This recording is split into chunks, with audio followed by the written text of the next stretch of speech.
Actress Sunny Leon அவர்களுக்கு ஒரு மிகப்பெரிய ஃபேன் பேஸ் இருக்குது. நான் சொல்லி தெரியணும்னு அவசியம் இல்லைங்க. எல்லாருக்குமே வந்து தெரிஞ்ச ஒரு விஷயந்தான். இவங்களுக்கான ரசிகர்கள் பட்டாளம் ஏராளம். சமீபத்தில் இவங்க குழந்தையை பற்றி வந்து பேசியிருக்காங்க. அதாவது அவங்க என்ன சொல்லியிருக்காங்கன்னா, எனக்கு 38 வயசில் திருமணமாகி குடும்ப வாழ்க்கையை ஆரம்பிக்கக்குள்ள எனக்கு குழந்தைகளை வந்து பெற்றுக்கணும் அப்படின்ட்டு ரொம்பவே ஆசை வந்துச்சு. 6லிருந்து 10 மாதங்கள் இயற்கையாகவே குழந்தைகள் பெற்றுக்கொள்றதுக்காக நாங்கள் வந்து முயற்சி செய்தோம். ஆனால் நான் வந்து கர்ப்பமா ஆனபோது வயிற்றில் இருக்கும் குழந்தைக்கு எந்தவித வளர்ச்சியுமே இல்லை. குழந்தை பெற்றுக்கொள்வது கஷ்டம் அப்படின்ற மாதிரி மருத்துவர்கள் சொல்லிட்டாங்க. செயற்கை முறையில் கருத்தரித்தல் போன்ற பல முயற்சிகளை செய்து பார்த்தோம். எனக்கு வந்து பலன் கொடுக்கவே இல்லை. கடவுள் எனக்கு குழந்தை பெறும் வாய்ப்பை கொடுக்கலையே அப்படின்னு ரொம்பவே வருத்தப்பட்டேன்.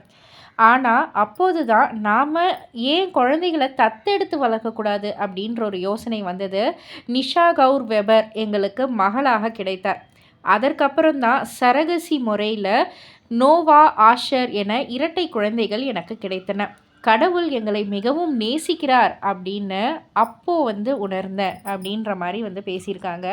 இதை பற்றி நீங்கள் என்ன நினைக்கிறீங்க? உங்களுடைய கருத்து என்ன அப்படின்றத கீழே உள்ள கமெண்ட் பாக்ஸில் குறிப்பிட்டு சொல்லுங்கள். அண்ட் மறக்காமல் சினி வேர்ல்ட் சேனலை சப்ஸ்கிரைப் பண்ணி பக்கத்தில் உள்ள பெல் ஐக்கானை கிளிக் பண்ணிடுங்க.